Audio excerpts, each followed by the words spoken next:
seriously, I'm very, very happy to be here today. And I was actually presenting at Nordic Testing Days like almost 5 years ago, when I was just starting off with my company Testlio. And if any of you have heard about the company, we are actually a global community of expert software testers, and we match them with companies who need testing for their products. So we work with companies like NBA, Microsoft, and other big companies, which is very, very exciting. And the past almost 6 years have taught me a lot, and I just wanted to share you this experience where I've been building a company, and seriously, and I want to tell you what I've learned over the past 6 years.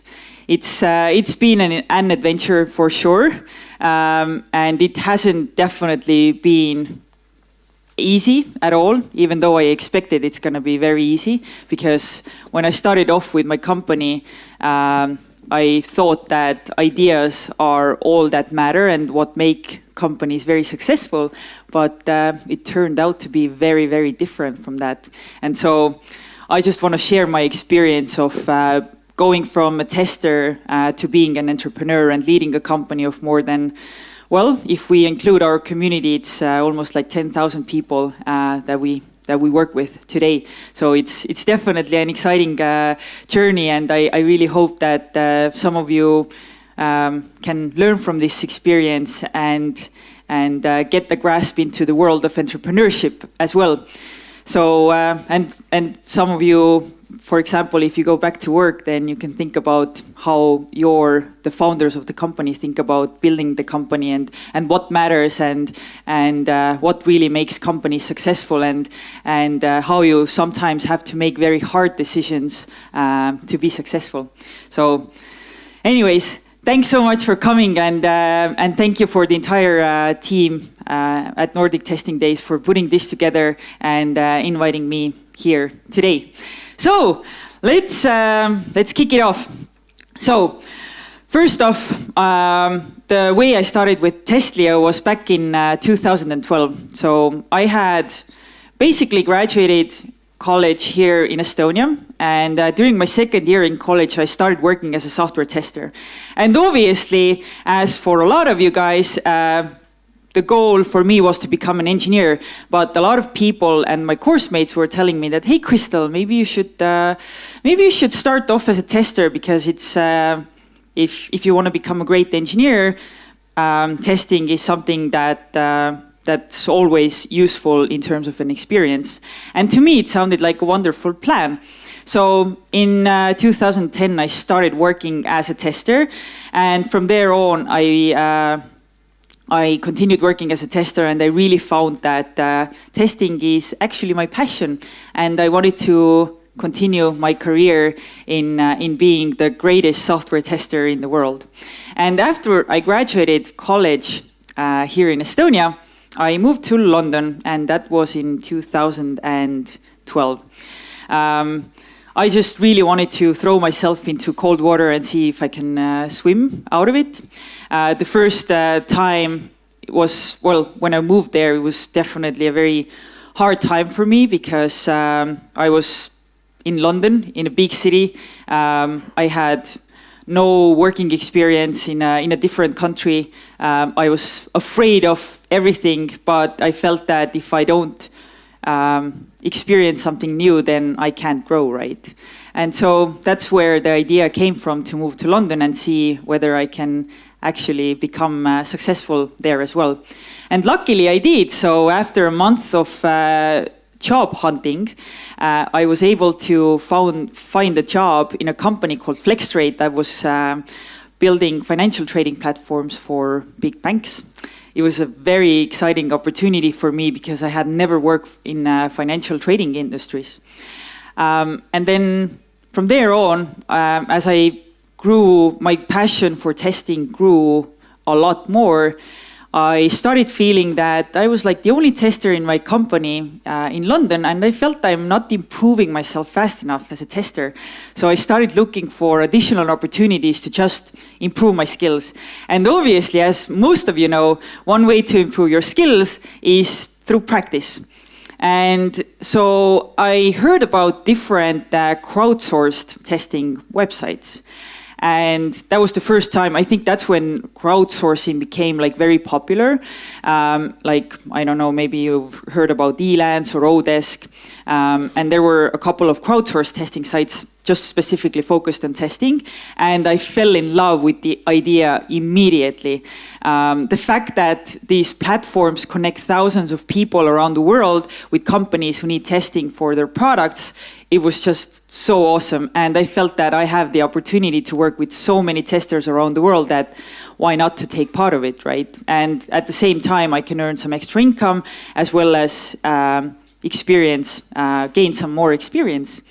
And it was, and then basically I did sign up for different testing websites.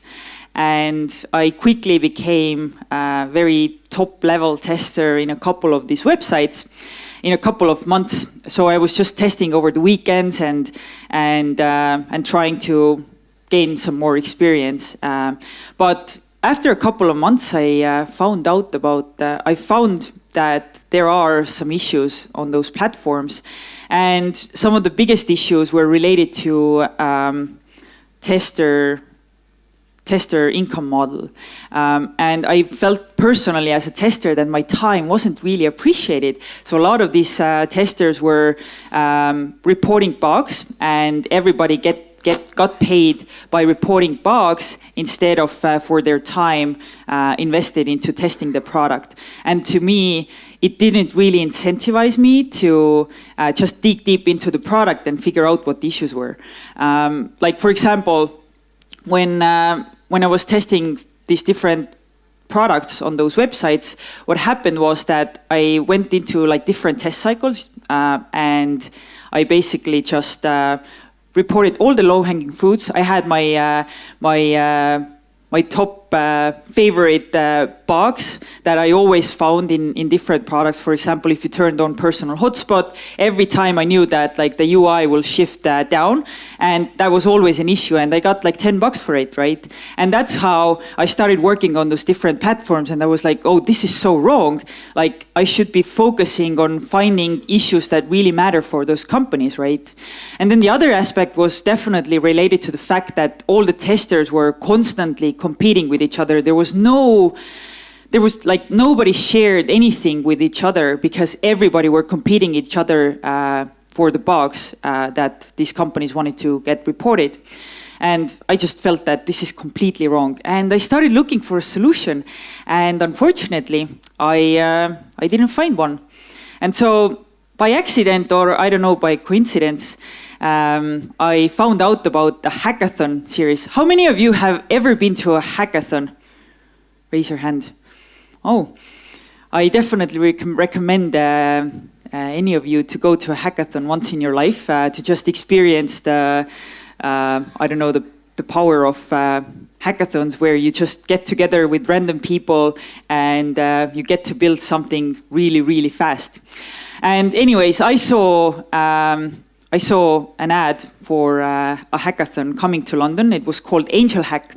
And Angel Hack was a global hackathon series where they were like in 35 different countries, and they selected 35 different winners from each of these countries to present in the finals in Silicon Valley in about 2 months.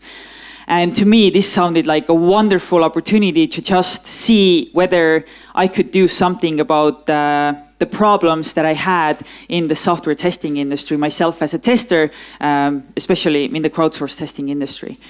And then what happened was that, I basically had an idea and I had to run with it, right? So I went to a hackathon with my now husband, Marco. This is actually a picture from this event. And within 25 hours, we built the first prototype of now Testlio. And luckily, out of 64 ideas in London, we were selected as one of the winners, which was truly an overwhelming experience for us, because I had never won anything, basically, that big. And to be recognized by so many different people and companies, I was really, really happy with the results. And basically, well, from there on, it just felt like we made it. Like companies is you just need a great idea, and then everybody is gonna just fall for it, and everything is gonna be successful. And the problem is that I actually never thought about becoming an entrepreneur either, right? So I was just a software tester, not just a software tester. I was a passionate software tester wanting to become the best one in the world. And I never dreamed about becoming an entrepreneur. Entrepreneurship was just something that I saw from the outside, and everything always seemed so easy that companies are making money, and entrepreneurship wasn't really something that I ever dreamed about. But yeah, then we started a company and went to Angel Hack, and we just wanted to solve a problem, and that's how I became an entrepreneur. I know a lot of people say that entrepreneurs are being born, but I don't know about that, because for me, I just had a problem that I wanted to solve, so that's why I went to Angel Hack, decided to solve my problem. And once we won Angel Hack in London out of 64 ideas, we got into the finals, and we got the opportunity to present our idea in front of in Silicon Valley, in front of top Silicon Valley investors like Google Adventures and Andreessen Horowitz. Maybe some of these names ring a bell for you as well. And we basically knew that, okay, we have 3 minutes on the stage to present our idea, and we need to make sure that this is the best presentation that we can ever build. So we were practicing our pitch for about a week. And in the end, luckily, we were selected as one of the winners again. So out of all of the competitors in the world, we were selected as one of the winners, and we got $25,000 as an investment. And we seriously felt that we are on top of the world. I felt that, okay, we made it now, like all the investors are interested in investing resources into our company so we can grow it bigger and bigger and bigger. But I didn't even realize how hard it is actually going to be to build a company from scratch, because everything from the outside always seemed so easy for me. And I didn't know how stressful the life of an entrepreneur is actually going to be. And maybe I'm actually glad as well that I didn't know too much about it, because I still think about it, whether I had even started a company if I had known that it's going to be so challenging. But it was definitely an awesome experience to be part of Angel Hack, and winning $25,000 was a big and great success for us that really gave us the confidence that we can do something about the industry, change it, and we wanted to put our effort, all of our time, everything into the company and see where can we take it. And we basically, when we got back from Silicon Valley, I decided to quit my full-time job to fully commit to Testlio, and we left everything in London. We had a great apartment, we had a routine lifestyle, we had everything we had ever wanted. And then we came back to Estonia. We went back to living with Marco's parents because we really didn't have. I had never put any money on the side because I never thought that I'm gonna be an entrepreneur the next day, right? So it became like a surprise for me. So we got back to Estonia. We moved back to Marco's parents' place, and that's where the tough journey for us actually started. And when we came back to Estonia, we quickly started reaching out to like other entrepreneurs in Estonia, as well as through the Angel Hack network. And I still remember the time when we reached out to a local entrepreneur here in Estonia, and he was basically, we were asking for introductions like to investors in the US, and he told us that, hey, Kristel, like you should not proceed with this idea because the biggest competitor that you have, they're already like 500 people. They have hundreds of thousands of dollars in investment. There's like there's no way that you are going to succeed. And can you imagine what that would do to a first-time entrepreneur? It was devastating for me, and I felt that, okay, what's going to happen now? Like, can we really compete with this company then if a successful entrepreneur in Estonia tells me something like that? But luckily, my co-founder Marko, who was a big support for me at the time, because he had been building companies for 10 years without any big successes, he was like, hey, like the only people that matter to us at this point are the people that are our clients, are our testers in the community, and this is the feedback. We should hear about their feedback most importantly. And by that time, we had already gotten our first paying customer, and it was a mobile agency in London that was developing products for like BBC and Coca-Cola, Pizza Hut, and we got to test these types of products, and it was definitely a very exciting opportunity for us. And when this entrepreneur told us that you shouldn't proceed with the idea, we just were like, okay, we should just move on and still continue pushing our limits. And then what really changed for us was that when we were in Estonia, we also met local entrepreneurs, and we met one of the founders of Pipedrive. So Pipedrive is a very successful company here out of Estonia. How many of you have heard about Pipedrive? You should definitely check it out. It's a very cool company here out of Estonia, and they're very successful. And we met one of their founders, and their founders immediately told us to apply to an accelerator program in the US.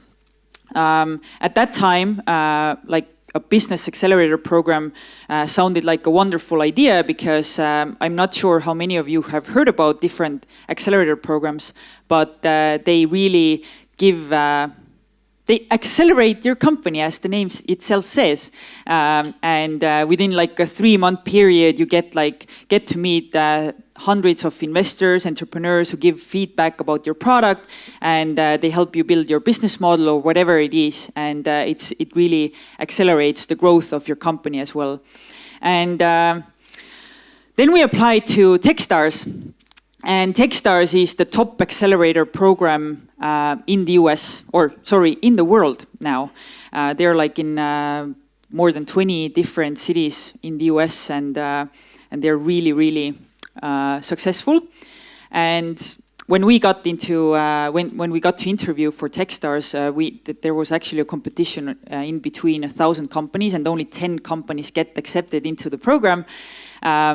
When we got to interview, we were really, really excited, and maybe I should tell you the story as well, so you can get a short, maybe laugh for your morning. But when we arrived to the interview in Austin, Texas, we were actually there in Austin for only 1 day in July to just pitch our company and see whether we could get into the program. And when we got out of the airplane, like it was just super hot outside. It was like 40 degrees, and we had like 4 hours until the interview, and we were like, okay, this is not gonna go well, because we were already soaking wet when we got out of the airplane. And as we were practicing our pitch, we got hotter and hotter and hotter, and it was just a crazy time for us, and then we got more nervous. And when before the interview, Marko basically told us, okay, we can't go to an interview like this, our t-shirts were just wet. And so we went to a tourist shop, bought ourselves t-shirts like "Don't mess with Texas" and "I love Austin," and went to the interview. And the second question the managing director asked us was like, he actually said, "What the fuck is going on with these t-shirts?" And then from there on, it was a great icebreaker for us, and we got into the program. So out of 1,000 companies, we were selected as one of the 10. And so in the next 3 months, we were part of the Techstars acceleration program. And within the first month, we met 100 different investors and entrepreneurs who were all giving us feedback about Testlio. And I think that at that point, that was really the time where I started feeling the burden of an entrepreneur, as well as like see all the ups and downs that you might get as an entrepreneur when you're building your company. Because when the first month of the acceleration program happens, like there are tons of people who give feedback and criticize your company. And for me, it was sometimes devastating to hear bad feedback about my product. And I had many nights where I cried myself to sleep because I just couldn't cope with the fact that I don't like someone, or someone doesn't like me, sorry. Someone doesn't like me. And at the same time, it was also the time where we realized that an idea isn't the thing that is going to make your company successful. There are so many different things, such as timing, it's your competition, it's your business model, it's your team, and most importantly, team.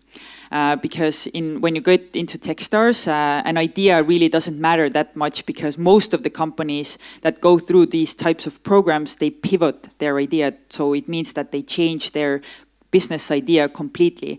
But the team, if you have a strong team, this team usually sticks together.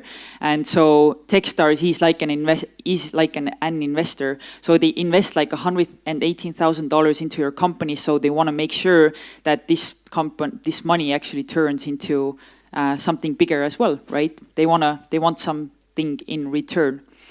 But yeah, it was that's where I really realized that. Coming from Angel Hack, going into Techstars, that was really a time for me where I realized that an idea doesn't matter anything. And I think from Estonia, I want to promote Estonia here as well a little bit, is that like you will always have tons of competitors, and you can be very successful in a highly competitive market. Just recently, for example, an Estonian company called Taxify. So if you're ordering taxis and you need to go around in Tallinn, like Taxify became really, really successful, and they are now valued at 1 billion, and they're competing with companies like Uber. And it was like, it really shows that team is everything, and an idea doesn't matter as much. But yeah, anyways, Techstars was an awesome experience, and we were just excited to be part of this opportunity. And then yeah, Techstars was also the time where we got more paying customers, and also one of our first customers went into bankruptcy. So we lost like £15,000 just because we didn't send them an invoice for 3 months. So lesson number 1 is that you should always send an invoice.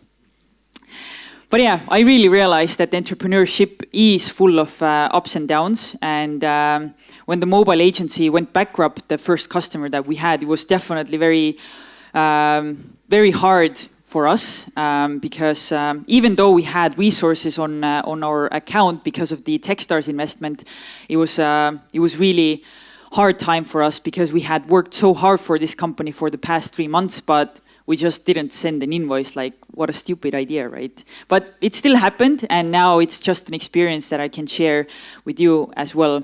And at that time, I think understanding the different priorities of building a company changed for us as well. And after Techstars, actually, what happened was that a lot of companies, after those different accelerator programs, get this type of momentum, where within a very short amount of period, you will get some kind of attraction or growth that may sound appealing to different investors. And we obviously went to fundraising mode as well after Techstars. We were just a team of 2, just me and Marco, but we felt that, okay, we have this sorted out, like we know how to build a company, so maybe we can get some investors interested in our company. But unfortunately, we didn't. So we were unsuccessful in fundraising for the first 2 times, where we got feedback from the investors that, okay, you don't have like a reliable business model, or there's no predictability in your business model, so it doesn't really sound appealing to us. So go back to work and figure out this stuff, right? And at the same time, it was full of ups for us, because in 2014, in February, I went to the US, and I got our first subscription customer. And now, when we talk about the business model today at Testlio, we do have a subscription model for the customers that we work with. And in 2014, it was very life-changing for us because I met an entrepreneur that wanted to use the Testlio platform and our community. And they were like, okay, I just want to pay you $2,500 a month. I want you to test my product, and I'm just going to pay you like 6 months in advance. And that was also a big win for us because we could almost like predict our income. And it was definitely a super big win for us because at the same time, we were competing with another agency that was providing services for this company, and we were competing with them head by head. And after 3 months, we were actually winning this competition, and we got to work with this company that eventually became Outlook. So this company was acquired by 200 million for 200 million by Microsoft after 18 months of development. They were only a team of 30 people, and it was just an incredible experience for us. So entrepreneurship is definitely full of ups and downs, and yeah, some days you feel like you're on top of the mountain, I don't know, Kilimanjaro and Mount Everest, and the other time you're like, you can't find any motivation, and so you need a very strong support network to go through those different phases of building a company. And then another big thing that we learned at Testlio was that there can't be, like, we can't have a bad product. Like the only thing that stops growing us is a bad sales agent or a bad product, but we didn't have either of them. And then what changed big for Testlio was that in 2014, after I personally, never being a sales agent myself, I basically felt that we could move a lot faster, and one of our advisors in Austin, Texas, told us, "Hey, Kristel, like maybe you guys should hire a salesperson in the US." And eventually, we started looking for a salesperson, and that was really a big turning point for us at Testlio, because from going from zero to profitability was a big win for us, and then from there on we were really successful at fundraising as well, because we were able to show the investors that we have traction, we have predictability in our business model, and here's how we're going to grow this into 10 million, 50 million, 100 million company. And it was a really cool experience, because after that, after we hired a salesperson in the US, we were able to close our seed funding. So in 2015, in the beginning of 2015, we got a seed funding of about $1 million, because we were able to prove the investors that first didn't believe in us, that, hey, we can actually do this. Like, we heard your feedback, we knew that we don't have a very good business model, we need to work on it, and hey, here are the results after like 6 months or 8 months. And obviously everybody were turned on by this, and as we were profitable, every investor was like, okay, I see your vision now, I see that you guys are hard at work, I see that you can put all this hard work into your company and prove everyone wrong. And that's what's really important about entrepreneurship as well, that you can constantly prove people wrong, and that's really awesome, actually. But with funding, what really changed for Testlio as well was that we had all this money on our account, and we kept growing the company. And at the same time, we felt the pressure of like hiring faster and faster, because this is how it usually seems outside of building companies, right? You see all these startups growing like crazy, hiring tons of people, like growing from 100 into 2,000 people in 1 year.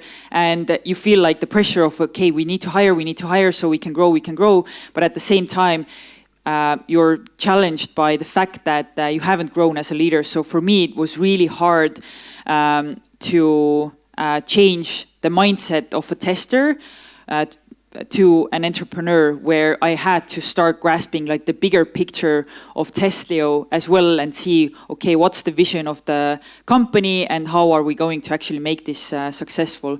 So with funding, we had like a lot of responsibility coming on our shoulders. Like we had to prove to investors from month to month that we are still growing, we're still doing well, we're still hiring. And with hiring, obviously, as the team grows, you are facing lots of more new challenges. But yeah, it was a very, but still it was a very good thing, and it was a big win for us to be in the situation where and this privilege to have these resources to invest into building the vision of how we want to change QA is done, right? And so, as I already mentioned, I think when we're talking about building great companies, it's all about the team, right? And eventually, as an entrepreneur, you make mistakes. And as I already mentioned as well, I had only been working as a tester. I had never been leading people. I had never been like really part of like an executive team and thinking about like, okay, how can we make this company actually a success?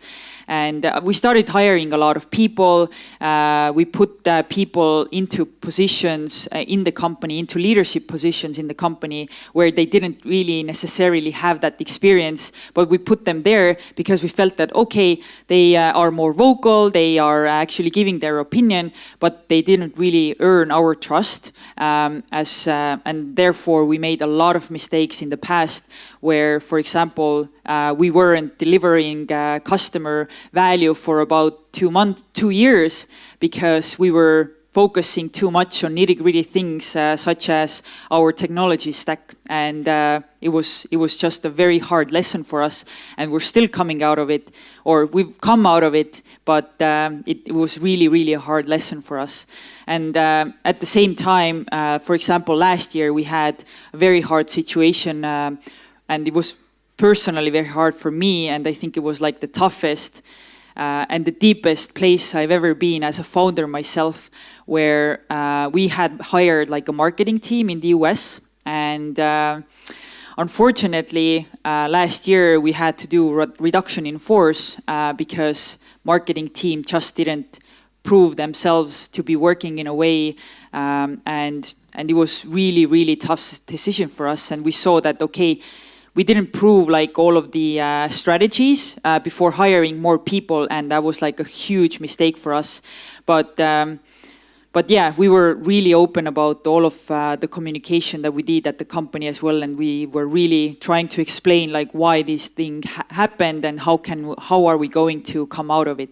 As an entrepreneur, I think it's very important for you to be very open, very, very open with your team about all of the challenges. And if someone doesn't like your leadership style, then that's okay. But for me, it was really hard to cope with the fact that I can't make everyone happy, and sometimes I have to make very hard decisions to be successful, right? So yeah, it was very important to, at these lowest points of being a founder, it was really important for me to keep the big picture in mind. As we had to do a reduction in force, it was just like that was the time where I felt that, okay, how are we coming to come out of it? Because like your motivation drops, like you feel like you've done everything, you felt that you did everything right, but actually you did it wrong, right? And but at that time, you just really need to think about the vision, the big picture, and that will help you keep on track. But once you're in it, you'll feel it. But it was definitely one of the hardest things that I had ever do in my lifetime, besides giving birth. But yeah, what about entrepreneurship as well is that during those hard times, you constantly, and during those hard times and having this pressure of keeping up with the growth at the company, you need to really think about your strengths. And I've realized that one of the biggest strengths as a founder is understanding your weaknesses. And about last year, I really realized that I'm not good at strategically leading the company, where I make all of the leadership team really responsible and following up with them on a daily basis about their objective key results, for example, right? And that's where we realized with Marco, with my co-founder, was that, okay, this is something that Marco was really strong at, and so we switched our roles at Testlio, where I started talking, where I took like the more of like a salesy role at Testlio, going into different conferences, meeting our customers, meeting our testers, and Marco at the same time is leading like Testlio from the internal side. But I think it's very, very important to re-examine yourself when you're building your company as well. And as I already mentioned as well, you can make everyone happy. And as a first-time founder, that got really hard for me after we grew more than 25 people, and that's where we started like having some types of conflicts at the company, and we were trying to figure out like why are the things going not the way in our direction.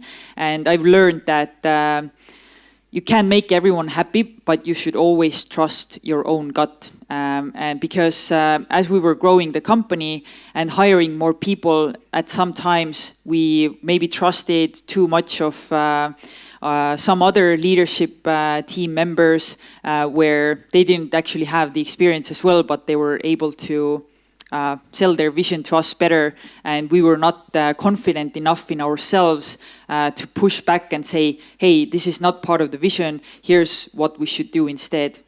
And then eventually what happens is that you will part ways with some people, and for me, as I'm a very emotional person, that was like one of the hardest things for me to go over as well, and accept the fact that I can make everyone happy, and this is just how it is, how it's gonna be. And I think every one of us here should think about the same way. Like you have a different style, and you will find people who will believe in you 150%, and there are people that won't like you, and that's okay. Just accept that and move forward and keep pushing your limits.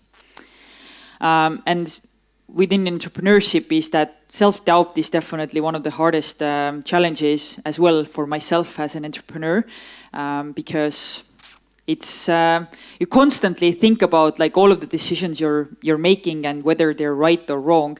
But the fact is, like, no one has ever built the company like you did, because companies are people, right? And everybody is different, and so when you're making decisions, you're constantly having this self-doubt. But I think Jeff Bezos was the one who said that self-doubt is like just part of the process of entrepreneurship. You're like 70-60% maybe sure that it's the right decision, but 40 is like, okay, I don't know if it's gonna go through. But as an entrepreneur, you should always risk and accept that if things don't go the way you dreamed about going, then that's going to be fine as well. So as an entrepreneur, you have to be very positive, and I think as a team member as well, like just always think positive and believe that everybody or the leaders that you have in the company are making the best decisions they can for the sake of the success of the company. And I would love to finish my presentation with the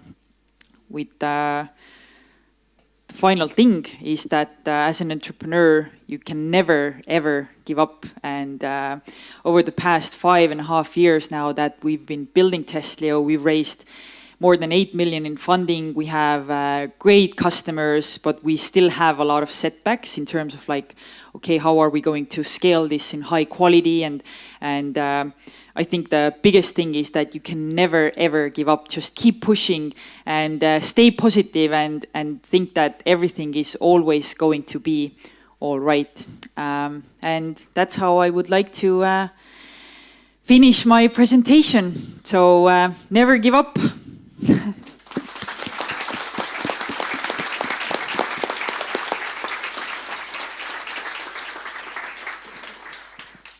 Thank you, Kristel.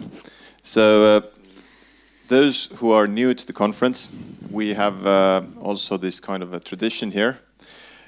It's called QA. It's not what you think it is.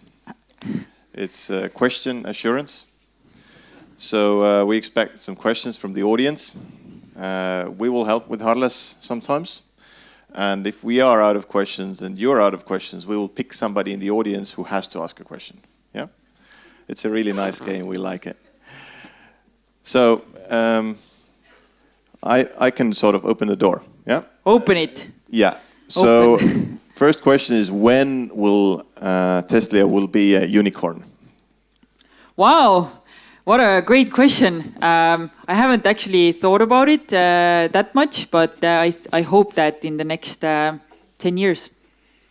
Okay. You said it out loud. So in 10 years I'll be back and then we'll see. You'll be back and then we'll follow up, okay? So I'll put it in my notebook. Put it. Yeah. Hello, my name is Alexei. I'm from Ukraine, QA manager. So I'm interested in the way how you managing teams in your company. So what roles, what leaders, and what managers do you have in your company per project, or how it works? Yeah, so today we have 3 offices. So we have one in San Francisco that is focused on sales. Then we have one office in Tallinn where we have engineering team that is building the platform where we can manage our community and where we can manage our customers' projects. And we also have QA project managers that are the front-facing role for our customers. So for example, if we work in Microsoft, we have one QA project manager per the team at Microsoft. But when we talk about, and then in Tartu, we also have a team and we have a couple of QA project managers over there as well. And in Estonia, we also have a community team. So as community is the heart of Testlio, we have a community manager here in Estonia as well, who's taking care of recruiting and retaining the talent that we have in the community and making sure that everybody is happy. Hello, my name is Evgeny. I'm from Badu, London. Thanks for the talk. Actually, I was thinking that it will be just an advertisement of the product, but it came out as an inspiring speech. Oh, thank you. Yeah, and the question is, what's the difference between your product and the other platforms? Because you said that before you had an issues on other platforms and you invented something new and like cool. Yeah, absolutely. So the key components for me was the fact that in those different other competitive platforms, the testers are always competing with each other. So because they're incentivized by reporting the number of issues, so nobody wants to really work with each other, right? And so we do pay to our testers per hour instead of issues reported, as well as we give them bonus points for cooperating with each other on different projects. And so our community is definitely very supportive on each other instead of being very competitive and keeping their ideas to themselves. But for me, like, the idea really came from the fact that I felt that quality should always be everybody's responsibility, and that was like really the seed of everything that we have today. Hello. Hi. My name is Manfred. Thanks for the great speech. At some point you said that you focused on a tech stack too much at some point when you've been hiring people, recruiting people. What you should have been focusing on, you didn't mention that. Like, So the number one thing for us should have been focusing on keeping the momentum and delivering business value to the customer, like having features every week without listening to the the apologies that, hey, we're still figuring out like how this works in the back end or whatever. Like, we were focusing too much on the back end instead of like delivering business value, and I think that was like a huge mistake for us as well. So you should constantly keep delivering value to the customer, because like, for us, we want to be a technology company, and so we just want to make sure that like the customers get new features every week, so we can help them test their products even better. Yeah, sure. I have another question. Nice. So, as it said on your side, you have a platform. So, question is, did you use outsourcing company or you hired your own developers to build the platform? And also, are you still testing your own platform? Great question. Yes, we actually do use our own community to test our platform, and we do have an engineering team in our Tallinn office that is building the platform. We have done some things through outsourcing, but most of the development is happening internally at Testlio. How many time you spent for the first release version of your platform?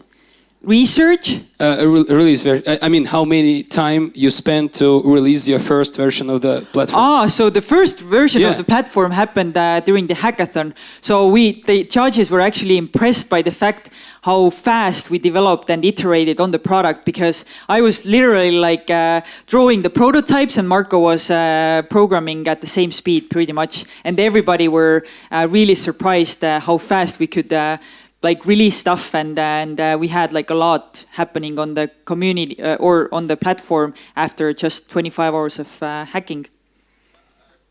So it was 24 hours? 25 hours. It took us to release the first version of Testlio, yes. I mean, workable version. Workable. Well, within about 3 months, but first when we onboarded our first customer after first month, and first we did everything through spreadsheets actually. Like when we had to report the issues, we did that through spreadsheets, and then I was the one who was manually uploading issues to our customer project management systems. But in 3 or 4 months, we were able to actually report the issues on our own platform, and then but the manual, the integrations between different project management systems happened after like 6 months or so. But I think we were still relevantly fast. So, Kristel, when was the first tested version of the platform? That was after the hackathon, definitely. Okay, we have a question here. Hi, I'm Shyam from Sigma Connectivity in Sweden. My question is when you were a startup, how did you approach your first client? What was the strategy behind that? So the first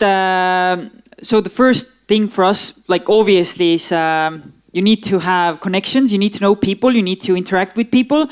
So I was actually going to a lot of meetups in different events in London, and as well as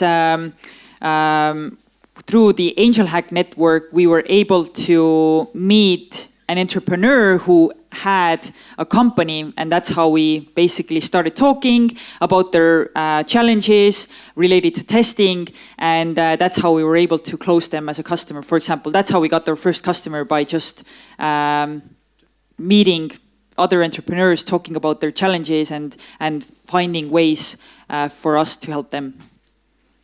But you just need to be eager yourself and you need to be very, not aggressive, but you have to reach out to people and not be afraid to being said no. You just need to talk with people a lot, and eventually someone is going to say yes. In terms of fundraising, for example, usually companies, and as well as us, we basically reached out to 100 investors, and obviously not all of them are going to say yes, right?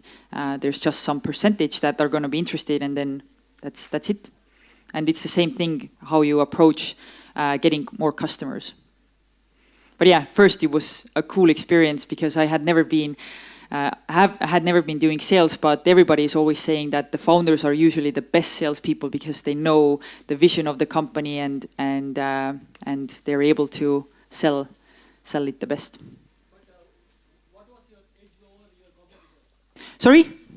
What was your edge over your competitors? Oh, edge over our competitors. It was definitely related to the fact that we had a different payout model. So the testers were incentivized to find valuable issues instead of just create a lot of noise for the competitors. So when we started talking with companies that had been using our competitors' products before, we the number one issue was related to creating too much noise and overhead for the customer. And it obviously came from the fact that the tester recognition and bonus model was built up differently, and so it created issues. And then at the same time was the platform wasn't as maybe innovative as we had in our vision. All right. So, given your dedication and your very intense self-education as a tester, which of those skills did you find most useful when you turned into more of an entrepreneur and a leader? Well, I think as a tester, you constantly test your own limits.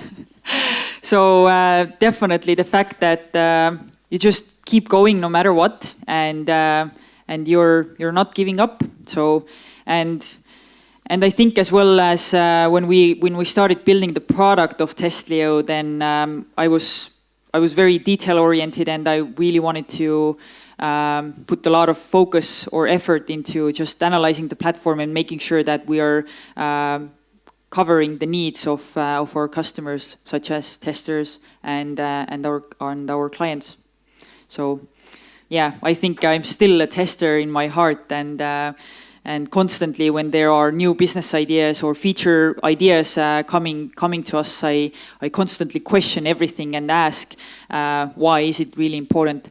And when I think back being a tester as well, I think one of the biggest things that I learned in the beginning was that when I started off as a tester, I wasn't really confident of asking questions. And after there was James Bach coming to Estonia talking about testing, the thing that he said was that you should always ask questions. And I think that's what really stuck with me as well. And that's really important for you as a tester as well, to constantly ask questions and question everything that is coming on your table. And yeah, so that's the one thing that I adapt.